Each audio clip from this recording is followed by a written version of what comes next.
pag binoto ka nila, mas maraming pagkain ulit. Di ba? Kiko sa puso ko. Ayan na naman kayo. Pagkatapos, pag may nag-bash, galit na naman kayo. Ate Shawi, I think it's about time na yung pagtuloy-tuloyin mo na yung retirement, yung pagre-retire ng asawa mo sa politics. Tumanda na siya sa politika. Alam na ng taong bayan kung anong klaseng serbisyo ang ibinigay niya sa tao. Kaya nga, di ba, nung tumakbo siya bilang vice president, natalo siya. Di ba? This is just a piece of advice. Kaya lang alam yun, tigil nyo na yung ganyang gimmick nyo. Hindi na ubra.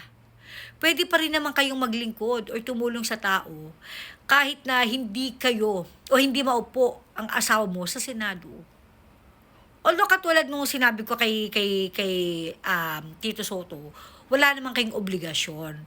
But if it is really true in your heart na gusto nyo magserbisyo, hindi naman kailangan na makapasok pa siya sa Senado.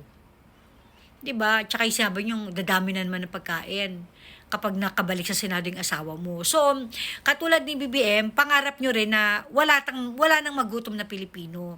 Paano kami magiging mako-convince diyan sa gimmick nyo na yan?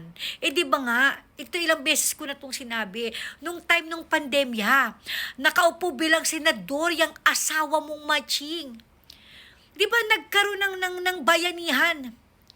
Nagkaroon ng programa ang gobyerno na bayanihan. Itong bayanihan na ito ay tutulong ito sa mga mahihirap nating kababayan na naging biktima ng pandemya. Anong boto ng asawa mo? Di ba no? Ayaw niyang tulungan ng gobyerno ang mga mahihirap nating kababayan na naapektuhan ng pandemya. Pagkatapos, di ba, dahil successful nga yung bayanihan na yan, nagkaroon pa yun ng part 2. Siyempre, botohan ulit sa Senado. Anong boto ng asawa mo? No pa rin. How can you convince us that this time around, tutulong na siya sa mga Pilipino? My God, nagkaroon siya ng chance. Boboto lang siya ng yes. Yes! Magandang bayanihan dahil ito ay makakatulong sa mga Pilipino. Diba? Isang yes lang. Hindi pa niya ibinigay, ipinagdamot pa niya. Tapos ito ka, Kiko sa puso ko, leche. Tangin ng gimmick yung trapong-trapo. Tapos yan ka na naman. Pag nabash kayong mag-asawa, Ate Shawi, galit na naman kayo. Punyeta, itigil nyo na yung gimmick nyo. Hindi ito cute. Hindi cute. Para sa isang matching, hindi ito cute.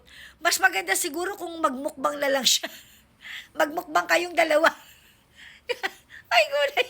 Kaloka, Kiko sa puso ko.